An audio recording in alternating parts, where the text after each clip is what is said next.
Hello? Jay, Asan ka? Andito ako sa entrance ng garden. sorry. Hindi na tayo pwedeng magkita. Nasundan ka ng mga kaibigan mo. Hindi magandang makita nila ako. Limitado lang ang oras ko. Pero hayaan mong sagutin ko yun sa mga tanong mo. Sino ka ba talaga? Alam kong itatanong mo yan. Gusto ko sana personal sabihin to. Familiar ka ba sa person na stepbrother ni Felix? Oo. Pero patay na yun. Hindi siya patay. At kausap mo siya ngayon. Ikaw ba ang kuya ko? Jay, patagal mo na nakaharap ang kuya mo. Hindi ko maintindihan.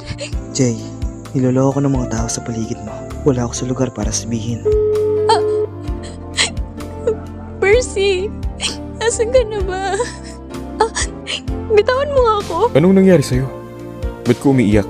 Kayo ang problema ko. Bakit ba kasi kayo nagpunta dito? Bakit niyo ako sinundan? Jay, huminahan ka. Alam mo nangyari? Hindi siya nagpakita sa akin kasi sinundan niyo ako. Sino? Si Percy. Hindi siya nagpakita sa akin kasi sumunod kayo. Sinong Percy? Yung stepbrother mo. Jay, he's already dead. Hindi. Buhay siya. Siya ang kausap ko. Siya yung lagi nagpapakita sa akin.